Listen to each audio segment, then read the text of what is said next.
everyone. This is Adam Meister, the Bitcoin Meister, the Disrupt Meister. Welcome to This Week in Bitcoin. Today is May the 14th, 2021. Someone's got an echo there. Strong hand, long-term thinking, buying over crying. Be a unique beast. Fitting in is overrated. 1 day closer to a $1 trillion market cap. Well, we were already there, but we'll return. Hey, we're 1 day closer to freaking getting to Apple's market cap, okay? Don't FOMO on alts. Personal responsibility is a new cloud culture. Strong hand, buy and hold. I'm just saying a lot of these things right now because this will be the last show for a little while. 5-digit realm. I am in motion. Trust me, and I am offended by selling. Hello, my elite friends. You can ask questions during this very special This Week in Bitcoin show. It wasn't planned to be a very special This Week in Bitcoin show, but it's become one. We got some great guests here. We got 2 guests. You know, we usually have 3 guests, and I'll get into that in a second. So JC, Protect Your Keys, is in the house, and Nico is in the house. They are linked to below. We're going to talk about the current events. But before the show started, 50 minutes before the show started, 5-0, you know, we're going to have 3 guests. And at the third guest, there were some misunderstandings. I mean, he's a good guy and everything. And he flaked at 50 minutes before the show started. And guys, I really can't deal with stuff like this anymore. There's a lot of logistics that goes behind a lot of behind the scenes stuff when you're setting up these shows. And most of you know who watch this, financially, I've been practicing what I've been preaching for a while. So I'm well off with the Bitcoin. So time is a very valuable commodity to me. And I'm tired of spending time setting up these shows, doing graphics, having to figure out, what am I going to do? How am I going to get the third guy? He just flaked, and I'm not doing it anymore. I'm not a secretary. I am not a secretary. I don't want to have anything to do with being a secretary or being a manager. I just, I love creating the content. I love doing the shows, but the stuff that surrounds it, and I think a lot of you have been watching this for a while because I haven't been doing as many shows lately, and have gotten this, just like I don't have fun setting up the shows. So here's the deal. I'm not going to be setting up any more shows anymore, okay? With the prep and getting the guest and whatever. And I just decided, this was the straw that broke the camel's back that just happened. But I've been talking about, November 20th. By November 20th, I wanted to tone things down some, whatever. But here's the thing. If you want to be my secretary, you want to be my manager, we can set up some relationship where, I need someone to do the logistics. If I don't get one, I don't get one, okay? We can set up some financial thing, whatever. You get a cut of the action. I don't know. All right. At the same time, I'm appearing on other people's show. I will keep on doing that. If you want me on your show, I'll be on your show, and then I'll put it on this channel, okay? If you make it real easy for me, you can have a show on this channel, whatever. There's lots of different ways we can go with it this year. But I'm not being a slave to a schedule of doing it every Friday, and then have people that are supposed to be on the show, they don't follow the schedule, and you're in panic mode and stuff. So that's what's going on. I don't like, this is not goodbye or whatever. All these people always say, oh, this is the end of the line, bye, bye, bye, and then they come back or whatever. I'm not gone, okay? There'll be shows. I'll do things when I feel like it and whatever. But the regimented schedule, no more. Unless, again, and there's so many opportunities in this space. I'm giving you a freaking opportunity. So if you want to be in motion, be the guy who sets everything up for me, be my logistical guy, just make this real easy for me, I'll do it. But it's not that easy for me right now. And because it's not that easy for me, I don't want to do it anymore. And I love living my freaking life. Running, and last night's show was freaking awesome, by the way. And then we had a post show on Clubhouse. It was awesome. I had so much fun, and I'm having fun doing this right now. But I don't have fun setting up the logistics. I have fun running around Miami. I have fun cooking my own food. I have fun learning through YouTube videos about Bitcoin or space or current events or whatever. All these things that I have a life, and I love it.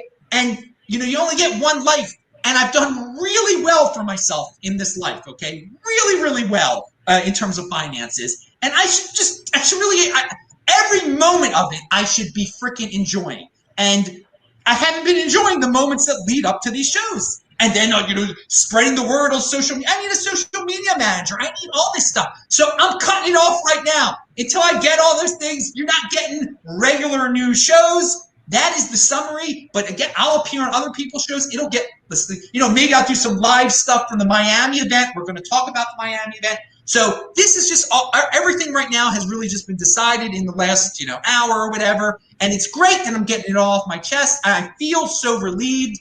And we'll see a week about. If someone steps up, they can step up and, pitch me some ideas, guys. Pitch me some ideas. And if there are no ideas, then there are no ideas. And you'll just get random shows here once in a while of me on somebody. And I'm scheduled to be on other guys' shows real soon. So you'll see stuff coming soon. And follow me on Twitter at TechVault. I'm not going anywhere there. I'm going to be there. All right? All right? You don't need to see me on YouTube. I'm going to be other places. TechVault is the epicenter, though. I show you where I'm going to be next. Don't be a freaking algorithm slave and wait on YouTube to tell you where I'm going to be. Go to freaking TechVault. And I think, and again, I'm TechVault. These guys are all linked to below. Please follow them. They didn't know what they were getting into with this show. They had no idea this is going to be Adam's last regularly scheduled This Week in Bitcoin show. I didn't know either. Okay, so I think I put it all out there. And DisruptMeister.com. If you miss me, you can watch 2,000 freaking old shows in the archive. Okay, guys, 2,000 at DisruptMeister.com, TechVault.com. That is it. So let's just get into the rest of the show, into the current events. And this week, and I'm going to read, and you guys have questions. I'm going to read the questions. I see there's a super chat over there. I mean, this week you can just sum it up with like the new FUD, and we predicted this, the FUD of this upcycle is going to involve the environment and all this green nonsense. And this is permeating mainstream society too. Everybody's, we live in such a comfortable world. Everybody's worried about energy consumption, blah, blah, blah, blah, blah, blah. It's just everyone's buying into this nonsense. And so now it's come to cryptocurrency and it's come to Bitcoin. And it's surprising that Elon Musk is the bringer of this FUD, has really popularized it. And I want to read what is going on now ever since he put this out there. Here are some headlines. Elon Musk's Bitcoin U-turn and the rise of green cryptocurrency Chia. That was on the side of Twitter. That's what Twitter is freaking promoting, okay? So it's going to come from all sides here from now on. So have a freaking strong hand and just be ready that Twitter is going to, the people who work at Twitter are going to promote something called Chia. Other people are going to promote Ethereum. Here's one. There's an article, I think I linked to it below. Exclusive Dogecoin developers say they've been working with Elon Musk since 2019. They're tapping his brain to make cryptocurrency a greener, cheaper alternative to Bitcoin. Okay, I don't believe that. I don't believe they just are lying about this greener narrative now because it's popular. I seriously doubt that in 2019 he said, hey guys, I like your Dogecoin, we're going to make it a greener, cheaper Bitcoin alternative. This is the attack vector. In 2017, it was small block size, okay, and all that nonsense. So enough of me ranting about this stuff. What do you guys think? Nico, we'll start with you. Man, you're absolutely right. This was a coordinated, attack, in my opinion. It was not like too long after, coincidentally, there was an article by JP Morgan, basically saying the same thing, right? And again, look, it just Elon has his hands tied behind his back. It looks like some men in suits whispered in his ear, told him something, because we already know for sure. We saw Jack Dorsey tweeting essentially how Bitcoin incentivizes renewable energy research. You see below, and Elon says true, right? So he obviously thought about Bitcoin, right? But unfortunately, it doesn't fit with the new administration's, push for climate, control, climate change, right? You see this in New York, for example, where they recently banned Bitcoin mining because of environmental purposes, right? So clearly, the political left in the United States currently, right, are pushing this climate narrative hard. And Elon, unfortunately, he has government contracts. We know that Tesla just got this huge government contract because the whole federal government wants to have EV cars. Also, SpaceX. They just got the contract from NASA to send people to the moon, right? So the way that I see this is I don't think Elon believes what he's saying. I think that his hands are tied behind his back because he's watching out for the best interests of Tesla and SpaceX. But at the same time, man, fuck you. Sorry. F you, Elon. I apologize, Adam. It's all right. Now it just makes me so angry. I apologize. I'm so sorry. And that's not too conspiratorial. There's some people that have gone really down a rabbit hole here. I mean, I still am I don't know why I don't think we have to worry about why he's doing it. Adam, the contracts are facts. Like the SpaceX contract is a fact. The Tesla getting the government contract is also a fact. That's not a conspiracy, dude. Okay, I know, but there's some people that I want to focus maybe on the bigger picture. That this is the type of FUD we're going to have to deal with. The why is he doing it? I don't think we have to worry about that. I don't. At this point, we should never put no one. And this is one of the things that I preach: don't put anyone on a pedestal. It is clear that too many people in Bitcoin, despite all his Dogecoin rantings, have put him on a pedestal. I mean, you should have known a little better. People who worshipped it. I mean, it was great. I mean, him buying Bitcoin and Tesla buying Bitcoin. That's not a race. That is still out there. So I mean, that's a real fact. They're not selling Teslas for Bitcoin anymore. Okay, so what? But it does open up this larger.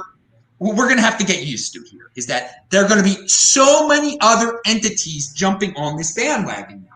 Either because they hate Bitcoin or they really believe this narrative. So I think that's the bigger, to me, that's the bigger news story. That this cycle, the major FUD is going to be in the environment. That's all. And we're going to have to deal with it. Everyone's going to have to deal with it in some way. So what should I? Hang on 1 second, JC.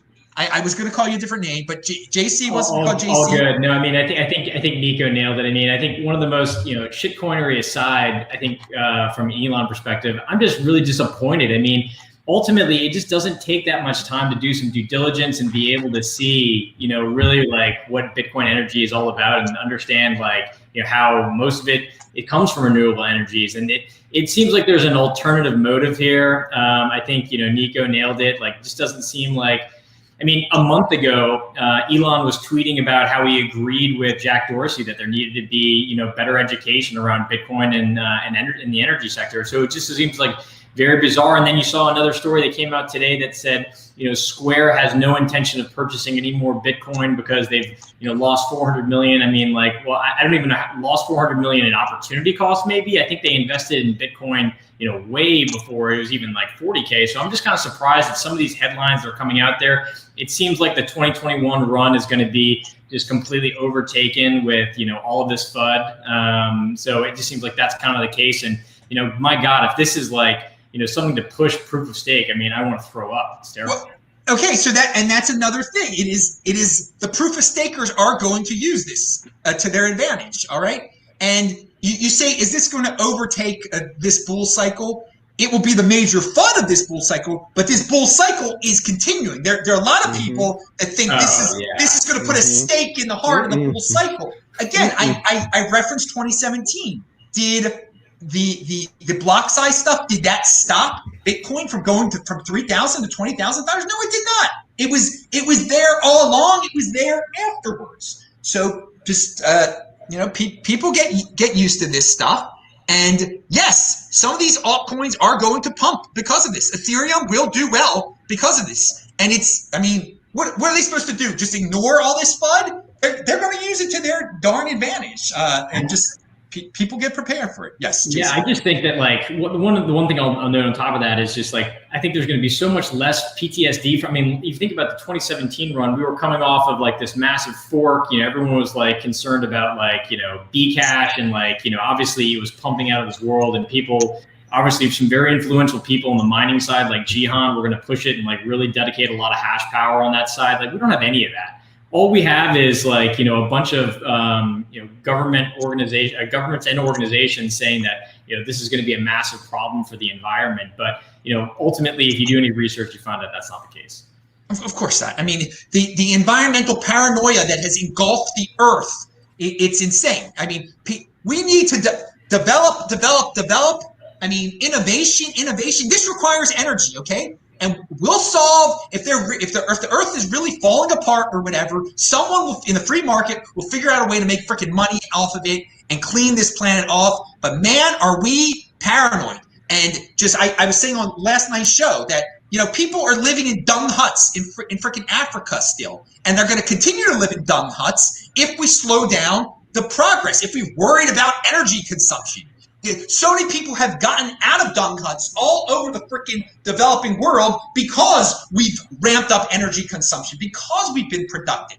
And we're on a timeline here. If we keep things going, if we're going to be a Kardashev one civilization or whatever, ramping up energy to massive uses, that everybody on this planet will be living in just modern first world conditions. I don't know what we have, just backward thinking people all over this planet who I guess live in comfortable first world situations where they're just like, it's return to nativism is beautiful. Living in tents is going to be fun again. It's just so we can preserve some wild deer or the grass or something. It's insane, but this is coming to Bitcoin.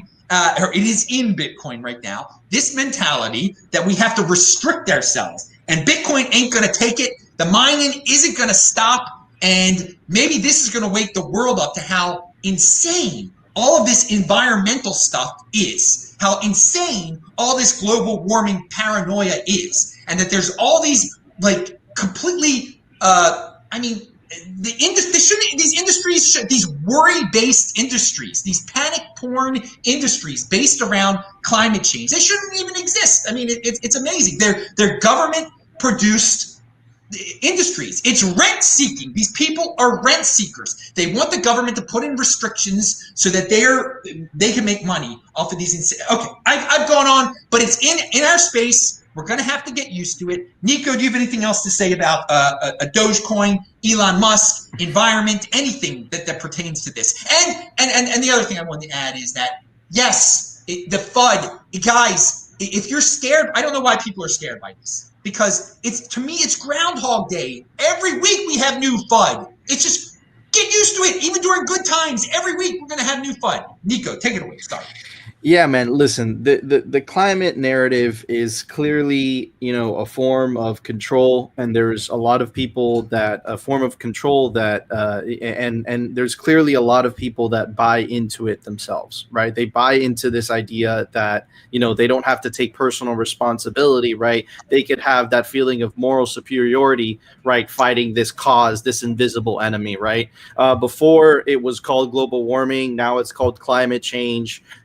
Like you could see it every single decade. There's an emergency. It was the ozone at one point, and guess what? The Earth is still here, right? So this is just a method to control a certain portion of the population, so that the elite portion of the population that controls the rest of them could benefit from that. That's kind of the way that I see it. It sucks, and as Bitcoiners, we have to fight this the way that we fight everything, right? We have to fight it ruthlessly with truth. We have to attack it on Twitter, and that's exactly what the decentralized honey badgers, Bitcoin's immune system, is doing right now. Every single central banker's tweet, every single man, look at even Elon's tweet, dude. It was just attacked viciously by the truth, right? So that's our only weapon, and I completely agree with you, Adam. This is the FUD of this cycle, without a doubt. It's the climate. It's the climate stuff. And there'll be other ones too. It'll be you're unpatriotic if you like you support China. That'll be one that's going to come out. It's connected to this one a little bit. Everybody's poor, so we need a Bitcoin that's 42 million Bitcoin instead of 21 million Bitcoin. But this one really this combines everything. That you're destroying the poor people. You're unpatriotic if you're not green. Blah blah blah blah blah. Nico, do you have any thoughts on the Dogecoin aspect of all this? Does he really like Dogecoin, and does it really matter? Dude, listen, man, like it's an effing coin. Okay, I didn't curse. I didn't curse. But you know what? You guys know what I meant to say, because it's that. It doesn't even try to hide it. It's just it wears it on its patch. It's so funny because this is the phase in the bull market where you're getting texts from friends like, yo, should I buy Doge? Are you still holding on to Bitcoin? Should I buy Doge? It's like we're at that level of the mania. And then, man, either Elon's playing like 3D 4D chess and he's holding a bunch of Doge and he's just pumping those bags to dump it on people. Man, I don't know. I don't know what's wrong with this guy. But what I can tell you, dude, is that even with that tweet that he came out with about the environment and all that stuff, there was one thing, right? All of it was noise. But the signal was he did not sell one Bitcoin. They kept all of it. And that's all you need to know. That's all you need to know. The rest was noise. Now, again, it is possible that he's so, I just think I don't know if he thinks all the time. He could sell his Bitcoin. He could say he sold his Bitcoin. This could be also a weird strategic thing on his part. That's why I don't try to worry about the reason, why he did it. Again, just that there's going to be more people jumping on this lovely FUD train. Pound that like button, everybody. By the way, we're energized here tonight. All right. I think the other thing you have to think about is just the richest man in the world. I mean, like he acts so irrationally because money really doesn't mean anything to him at this point, which is something. And then, I mean, I'm not even gonna get started with like, I'm working with Doge developers. I'm like, what developers? What are you talking about? Yeah, I was very that's what I talked about. I was like, what is green? They're interested in being green Doge. I mean, what is? I don't know. I mean, he's at first, back in the day, I thought it was all a big joke to him. Now it's like a much more complicated joke. And dudes, the unit bias that's out there, people, Dogecoin the thing about this space that you got to enjoy is that you don't know what is going to happen next. A year ago, could we have predicted that Dogecoin would be the talk of the town? I mean, it's so weird. The people who have been around for a while remember, I mean, that thing was dead. It was such a joke. But we got a whole new generation of TikTokers. They have no idea about that at all. It's crazy. So, JC, you just added something, but anything else you want to add about this overall situation, greening? I mean, the one thing I'll add is I think Dennis commented this in the comments, like the one thing that we have to be grateful is like FUD actually provides you an ability to stack at 10 to 15% lower than what the price would be without the FUD. So if anything, like this is like a gift to you to be able to stack sats, when you're seeing dips like this in a run, which clearly has a lot of legs and is not over by any means.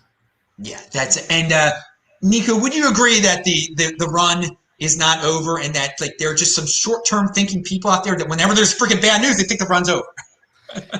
Dude, it's easy for us to say that because we have some cycles on our belt, right? But I believe we're about midway through the cycle, and I believe that we're hitting between 200 to 400K at the end of the year. Like that. Whoa. My target has not changed, right? Because I would say like 2 on the lower end, 200 on the lower end, and but there's always that mania phase. You never know, bro. Once it gets going, that could happen as well, right? But my target, I would say, for the end of the year is around 200. Even with this Elon FUD, man, the honey badger doesn't care.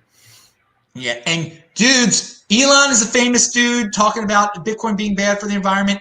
Get ready for other famous rich dudes to do it. They have their ulterior motives, and don't put them on pedestals. And so here's some questions. Frank Daldini from San Francisco sends $5. Thanks. He says, I'm still a #1 fan of yours. One day closer to another all-time high. Keep it up, baby. You better believe it. We're one day closer to another all-time high. A Roman Q just sent me a DM. He wants to help with the logistics of the show. Hey, that's good. I like that. I'm going to talk to Roman Q about that. It's always have a manager. That's awesome. We have Mind the Gap. Good for you, Adam. You have done so much for the Bitcoin community. Take some time for yourself. All right. And again, guys, I'm not going away. I'm on Twitter. There'll be things on here, just not this, I'm not Adam Meister's secretary. I'm just Adam Meister, the regular dude. Okay. Now, there was some other big news. Oh, Kevin O'Leary saying garbage mouth agenda. Yeah, it is similar to what Kevin O'Leary did, but Elon Musk is clearly bigger than Kevin O'Leary. I'll say that. Kevin O'Leary said blood coin, and that gets into the patriotism aspect of it too. But sticking with this though, I see the current administration. There's a lot of issues going on in the world right now, and I don't really see them that interested in Bitcoin. So I don't see. I think there are a lot of people saying that behind the scenes, the government is behind all these attacks. They're the one who came up with this green narrative. I don't really see that. I think they've got other things. Why should they even care about Bitcoin? So going back to Nico, you alluded to some government pressure on Elon. If Elon wants to get his free money from the government for his business, then yeah, he's going to have to say certain things. But that doesn't mean they're interested in Bitcoin. They're interested in an environmental narrative with everything. I mean, I think there's no doubt about that. But Nico, what do you think the government really cares about Bitcoin as much as some people think the government cares about Bitcoin? I think that right now, its current market cap, it's literally a fly on the wall. But I think that as it continues to keep going higher and higher and higher, I think that the government is gonna try to they're gonna try to do something, man. Because the gatekeepers are they're just not going to just disappear into that good night, But in terms of the environmental, yes, that is the present danger, right? The present danger is mostly the climate narrative. I think that eventually, perhaps not this year, right? But in a couple years, when Bitcoin actually starts becoming a threat to the central banking system, specifically the Fed. Man, we're in uncharted territory. I have no idea what they're going to do either ways, but I can tell you something. Bitcoin's going to win. Like, you can't stop it, right? But that doesn't mean that, they're not going to try to do some tyrannical stuff in the process, but who knows? Pound that like button. Bitcoin's going to win. I like that line. We've had all sorts of interesting lines on this show through the years. There'll be more. But sell your chairs was another good one we had recently. If you've got chairs, you don't need to sit in chairs. I have a standing this. You sell your chairs, you turn them into Bitcoin. JC, you're feeling with the government. Do they care about Bitcoin now? Yeah, I'm not a conspiracy theorist as to what's going on behind the scenes of the government trying to shut down Bitcoin. I think the biggest concern I've always had about Bitcoin is hey, the government's going to mandate that you register your Bitcoins, or something along the lines of if you don't register your Bitcoins and put them into a financial institution which is registered to hold for you, then you're breaking some type of law. That's always been some type of fear of mine, is that there will be some type of control aspect of it, that they will never make it illegal because it's too difficult to be able to do that. But they will want to control your money because they won't be able to tax you. And that is the most important thing that governments want to do. So I think ultimately that's the biggest concern I see. So I don't see a lot of this narrative of people really tapping Elon on the back. I don't know if that's actually the case. I just think that, Elon's incredibly misguided, and which is really surprising. And I hate to say it, I really hope he doesn't turn into the John McAfee of this bull run. Oh, well, he can't. That would be low, okay? Because John McAfee has no brain left. I mean, he's totally insane, and I can't imagine that a man as successful as Elon will turn into anything resembling that. That would be disappointing. But I will say this: Elon is one of the wealthiest men in the history of mankind at this point, right? And he doesn't have to take the government's BS. Really, I mean, it would be great if our wealthy people of the world just said, no, I don't care about, I'm doing my thing. You can't stop me. Because in a sense, they could do that. They could do that on a certain level. But there is a certain amount of virtue signaling and a certain amount of fitting in that they have to deal with. And I thought Elon was one of the better, wealthier dudes who didn't care about fitting in. And so that's why it was surprising that he brought up the climate narrative. But again, he's in an industry, where he pitches his car is all about, saving the climate. So I shouldn't have underestimated that aspect right there. But we need more, Bill Gates, he's one of the richest men on earth. And he just obeys the government totally. So I like that Elon Musk at times was putting up his middle finger to the government. It seemed like, with the virus at least he was. All these top 10 richest guys on earth, they could all put their middle fingers up to the government and talk about the virus, talk about what's really going on with the environment, and they choose not to, which is a little disappointed. That's another topic for, I guess, beyond Bitcoin right there. So now that we're talking about governments, though, and the United States government, the United States government thinks it controls all the money of the world. Okay, if you're like buying a teapot in Vietnam or something like that, you better follow the United States rules. It seems like Binance Holdings is being investigated by the U.S. Justice Department and IRS as officials look into the use of the exchange by employees and or customers for money laundering and tax evasion. So I think I don't know why the United States thinks it has jurisdiction over Binance, why it cares about what Binance is doing. I mean, basically, it thinks that maybe there's an American somewhere that's not paying their taxes and somehow getting away with it because of Binance. They need every single tax slave to not get a chance to do anything other than follow the party line and give the United States its piece of their heart. Okay, so what do you guys think about Binance, about this, and about the government's getting into and again, but Binance coin obviously will be affected by this. But I have no problem with Binance doing their freaking Binance coin. I have no problem with anything that these are voluntary things. If you want to deal with Binance, you deal with Binance. Okay, I don't deal with Binance. I just deal with Bitcoin. All right, so Nico, we'll start with you. Yeah, man. Look, the Binance thing is a continuation, specifically by the Western countries led by the United States to continue to try to implement on top of the Bitcoin system the KYC system, right? So let me explain. So they've been John Doeing subpoenas to all the exchanges based in the US, Kraken, Coinbase, whatever. They want to know every single transaction. With Binance, because it's kind of outside of their purview, right? They're putting pressure on them. They did the same thing with BitMEX, right? They press charges against Arthur Hayes. I don't think he's going to serve any jail time, but they're making an example of him. Then also you heard about the story of the clean block the other day.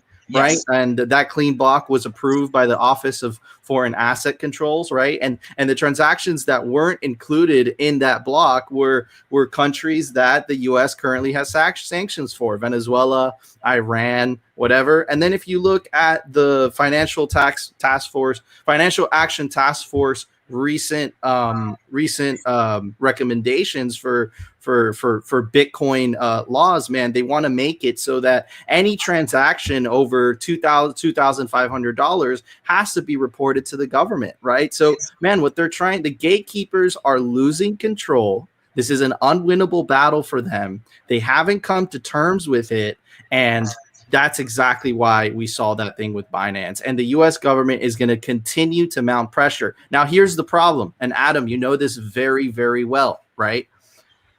Bitcoiners are going to go where they're treated best. The United States doesn't have that ability anymore because Bitcoin is outside of their system, right? If you're working in the traditional financial world, the US dollar, which essentially is run by the US government, has total power, right? But in a Bitcoin economy, that's going to change. So, man, this is just the beginning of what we've been talking about of the battle to come, man. These guys are not going to let go of that power easily. I'm glad you brought up the clean block thing. I had forgotten it after so much happened. The Binance and Elon came after that in terms of how the week progressed. The clean block thing is part of that patriotism fund. Okay, they're saying no, we're not dealing with these anti-American countries. Or terrorists or whatever. We're not doing it. We are following the rules of the United States of America, and if you don't do this, then clearly you support China or you support Russia. I mean, that's how it can be twisted by some people. And again, there are going to be miners all over the world that are just going to put their middle finger up and not deal with that at all. And I don't want America to become what you described, where it's not a place where Bitcoin people want to be, where innovation is not being encouraged. And to tell you the truth, the previous administration and this administration are basically the same. They're going down that path of making it harder to deal with Bitcoin here. If you're going back in the fiat at least, all right, the on ramps and all that stuff, make it having more restrictions, both of them. So and maybe what we'll have, a dream would be, since we're getting closer to some states in the United States putting up their middle finger to the federal government when it comes to certain rules. I mean, maybe Florida will put up their middle finger to the United States government when it comes to Bitcoin rules. You don't know. That could happen. Or maybe DeSantis will become president of the United States in 2024 and things will go in a different direction. I don't know. But let's go to JC here. What's your take on Binance and on these clean block nonsense? I got to be honest with you. I'm pretty surprised here that this has happened. About a month ago, Binance US announced their new CEO, which was Brian Brooks, who was comptroller of the currency, nominated by Trump. And all of a sudden, a month later, they're launching an investigation. So there must be something going on behind the scenes. I have to imagine that most people are probably turning on VPNs, using Binance, trading in and out as much as they want, and ultimately they're not getting taxed for it. And they're using that's how Americans are probably using Binance to certain degrees, because you don't have to KYC up to a certain amount. I believe it's 2 Bitcoins. So I think that's probably has something to do with it. The affiliation between, this particular administration, the last one as regards to Brian Brooks, I'm not sure, but I do find it pretty interesting that ultimately, he's been CEO for, a month of Binance US, and then they launched this investigation. Yeah, that is an interesting point right there. And the Binance US part of the operation, of course, it's going to comply with all the darn rules. Who cares what they're doing over there in Asia? Okay, so let me see. What other topics do we have here? Taproot. Do any of you have anything to say about Taproot implementation? There's so many people that think it's the biggest thing in the world. It's going to help Bitcoin so much. If you look at the market, though, the overall cryptocurrency market, people don't seem to care about technical stuff or privacy or anything like that anymore, man.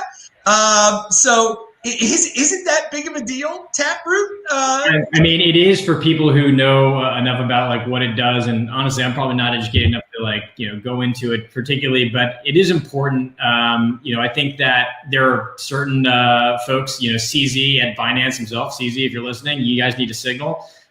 It's important that, some of these miners get with it and make it happen so that, the community doesn't have to go nuclear to make this happen. It seems like it's a logical upgrade. It's not being, it's not contentious like anything was in 2016 and 17. It just seems like a logical thing to do and push the protocol forward and to give more privacy and better use for multi-sig. So Nico, I'll turn it over to you.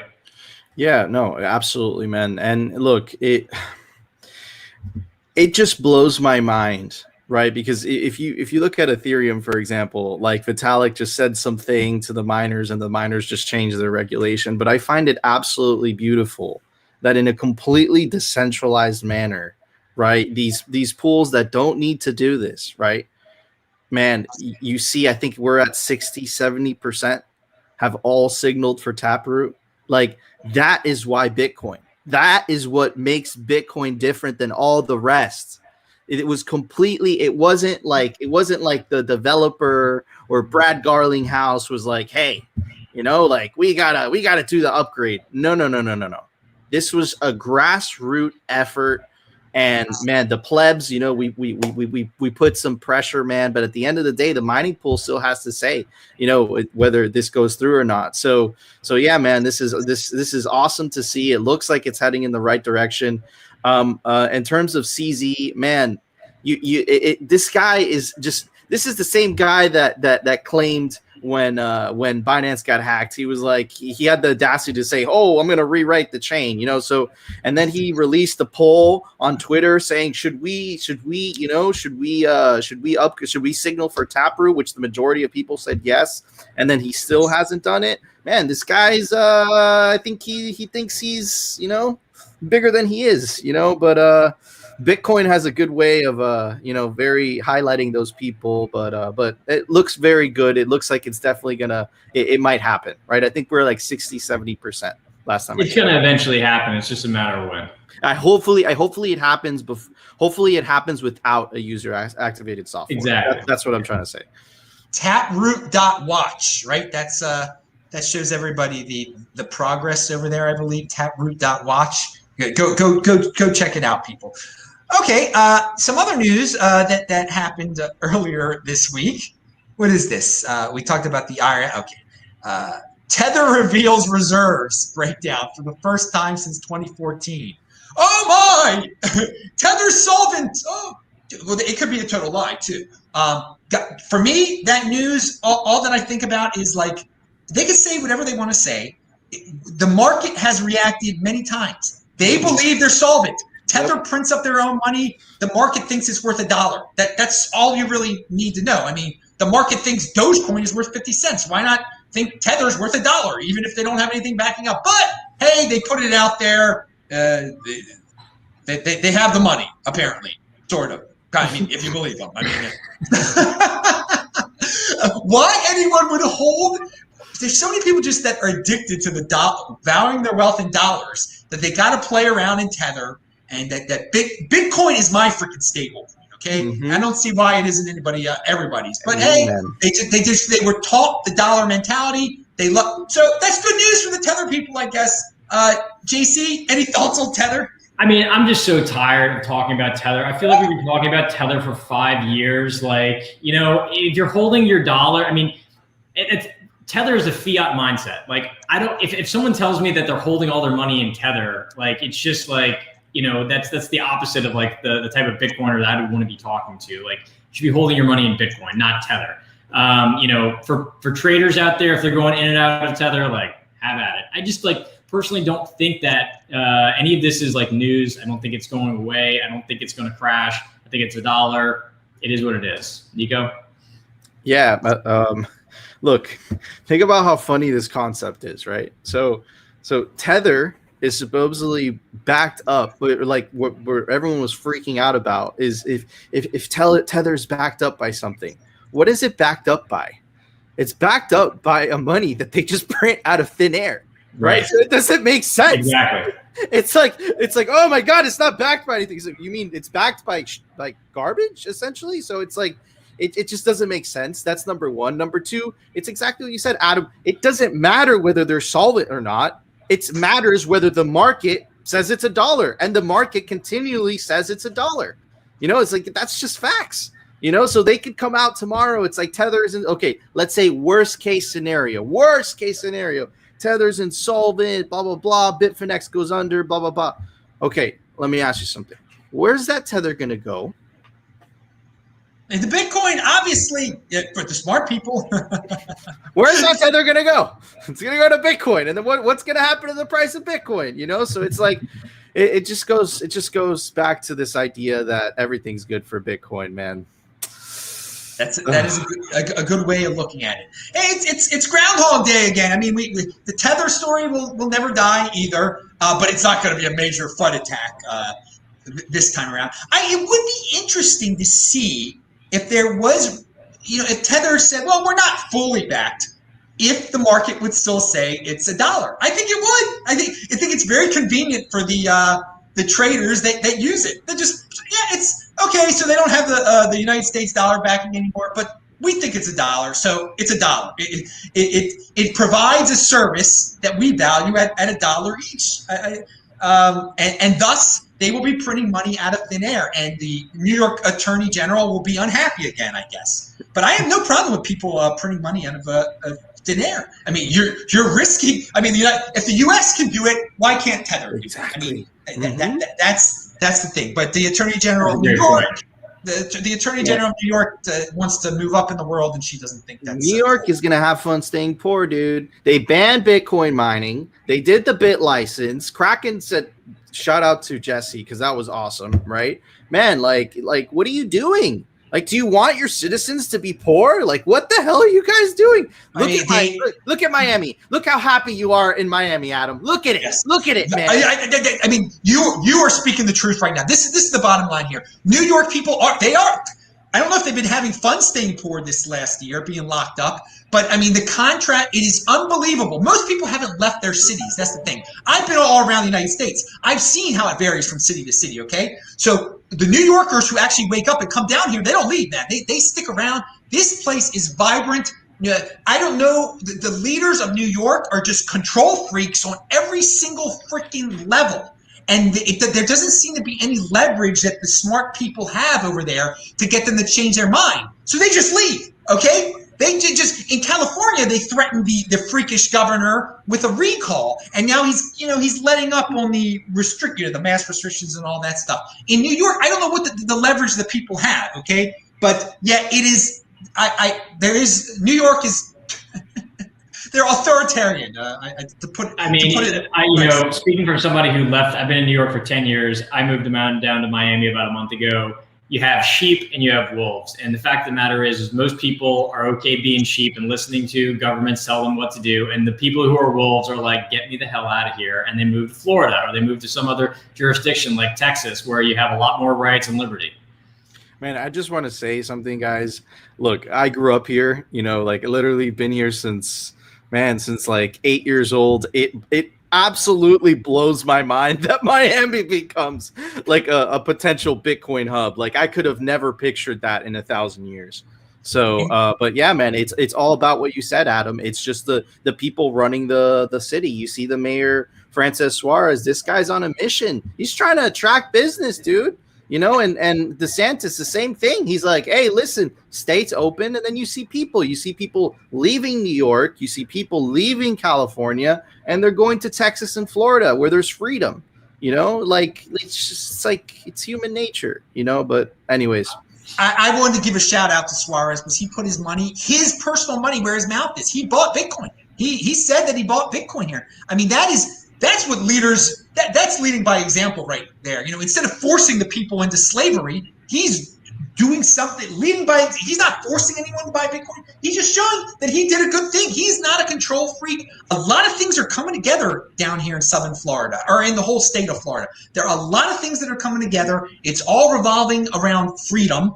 And it does have something to do with the politicians just, taking a few steps back and letting people be people. And I mean, Miami, I'm not going to say it's going to become the financial hub of the whole entire United States, but will it become the financial hub of the golden age of the 2020s, of the technology finance side of things? It very well could be. New York City clearly is going in the complete opposite direction. Silicon Valley, this stuff is being built there. But like when we're talking about pure money and this new golden age that we're going into, I mean, Miami's step, it's got a great opportunity, and that's a great segue into what is going to really showcase this to the world in 3 weeks from today. JC, talk about it. I mean, that this conference is big, man. This Bitcoin Magazine thing is going to be just so much fun, so huge, but it's going to wake up a lot of people to what's going on down here.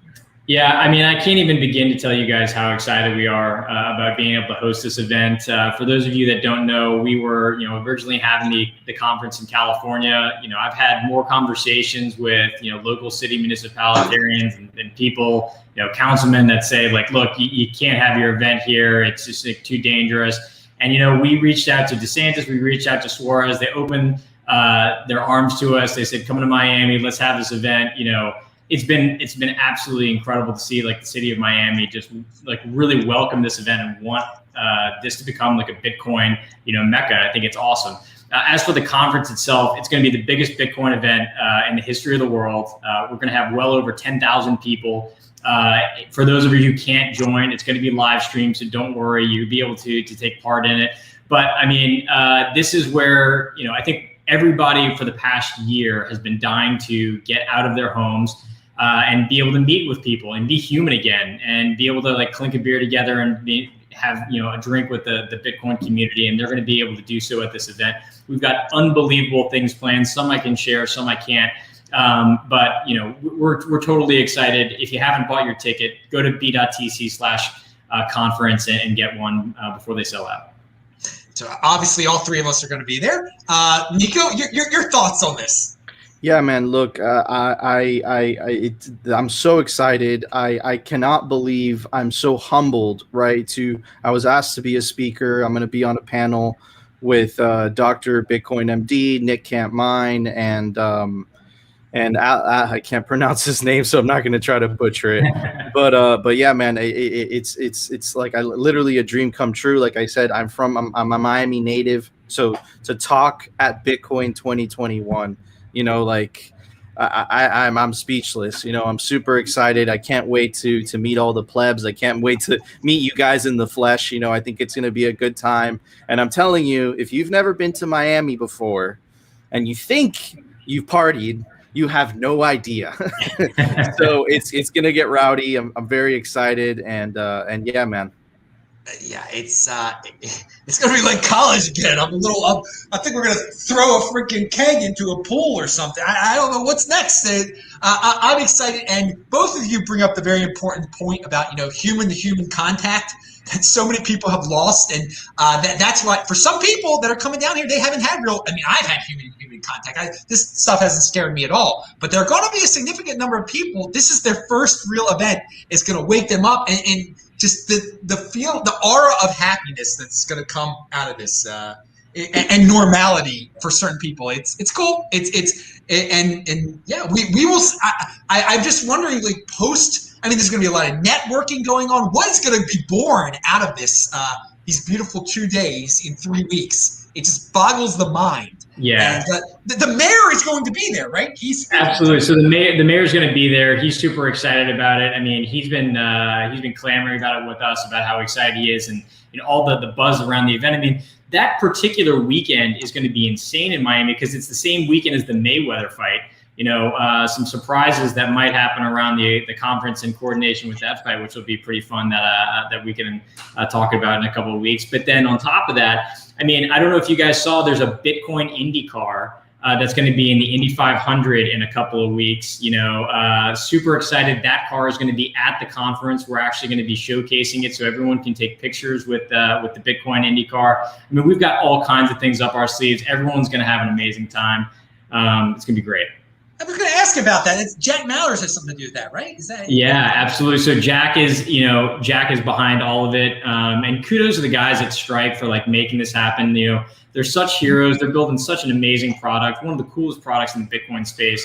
If you guys haven't heard of Strike, go to strike.me and check it out. Hell yeah. Strike's going to change the world. It really is, man. It's incredible. And so they're going to have a setup at the. They'll be at the event.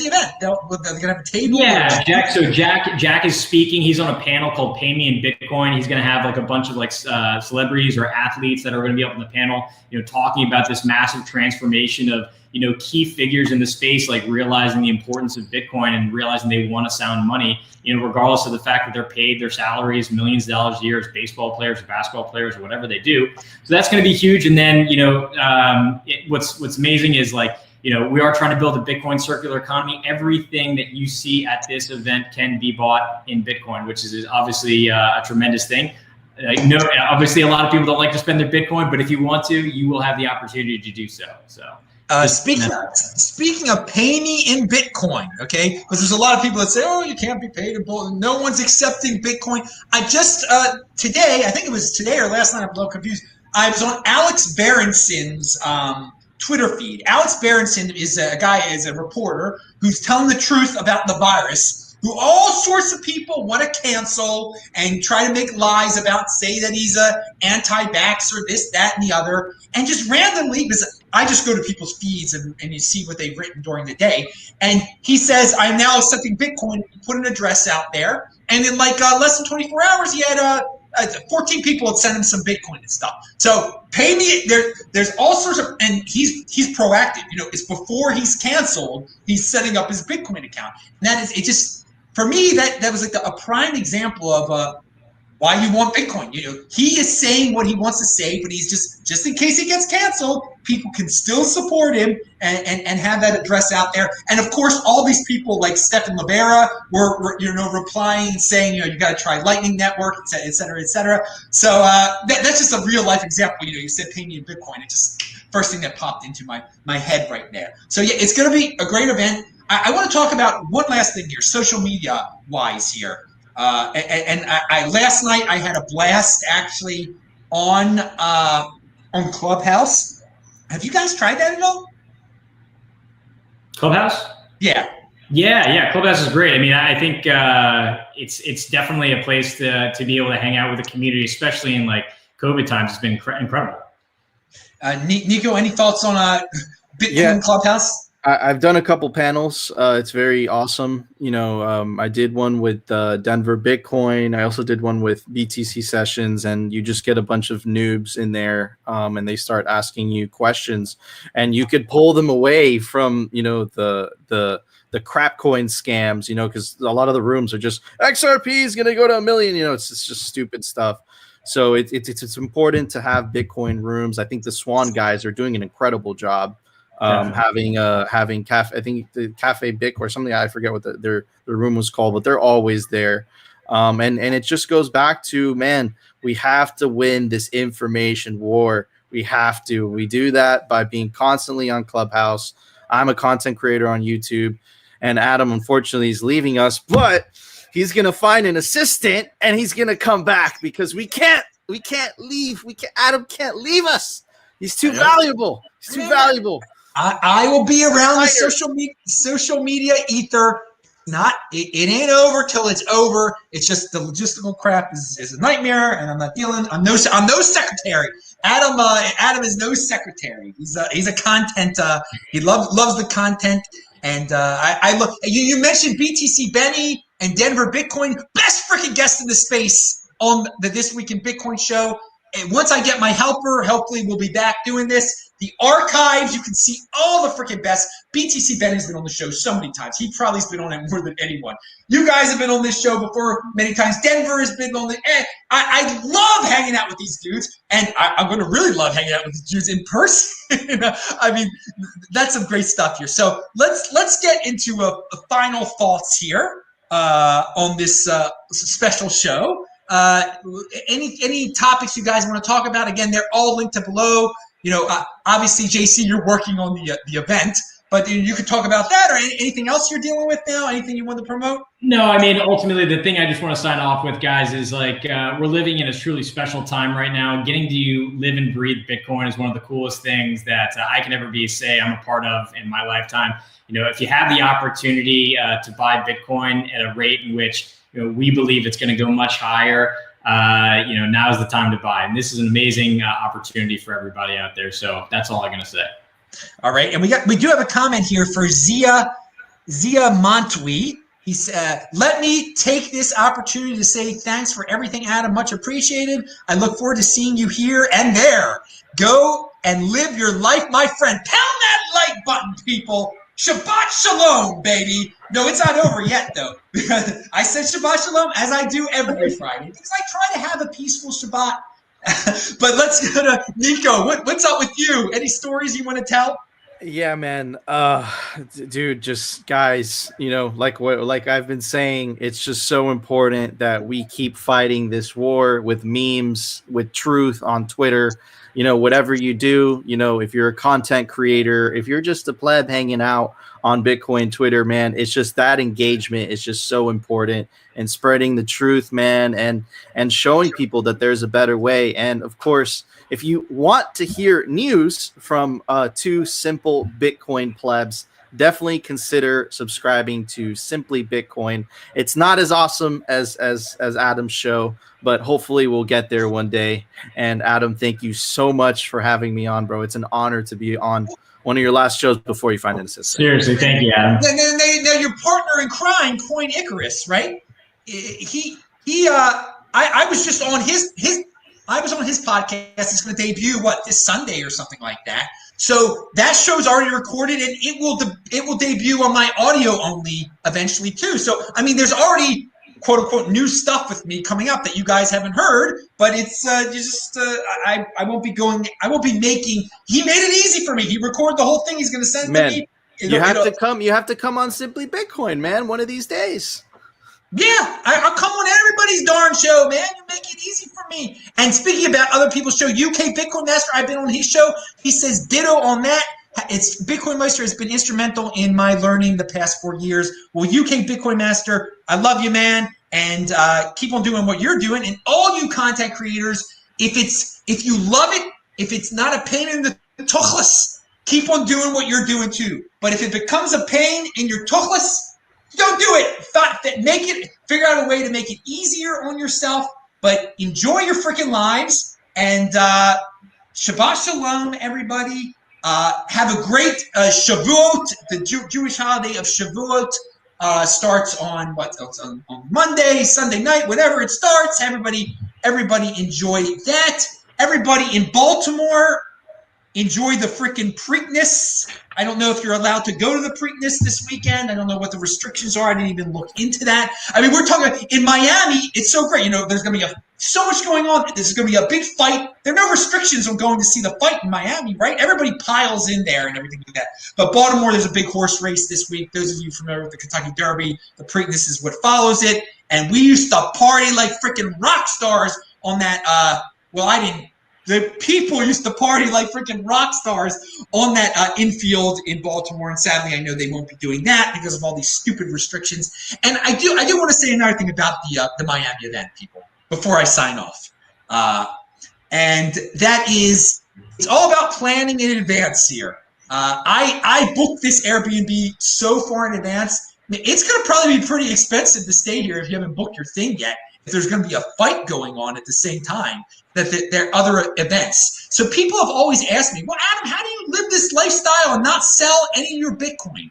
Here's a life hack, dudes. Plan things in advance. There's so few people who actually book their reservations to anything 2 months in advance. Buy their plane. If you can just have a little bit of the schedule ahead of you, and you can save so much by just doing things in advance, buying them in advance. Because the people that don't have hotel rooms here yet, I don't anticipate things being really cheap. I don't anticipate any good deals. You're exactly right, Adam.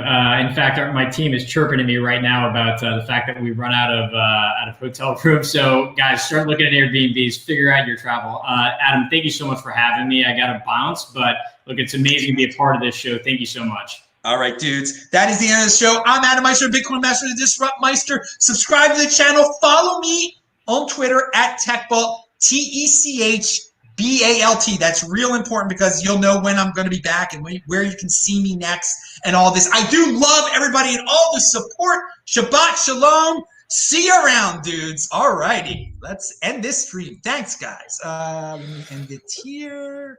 Where's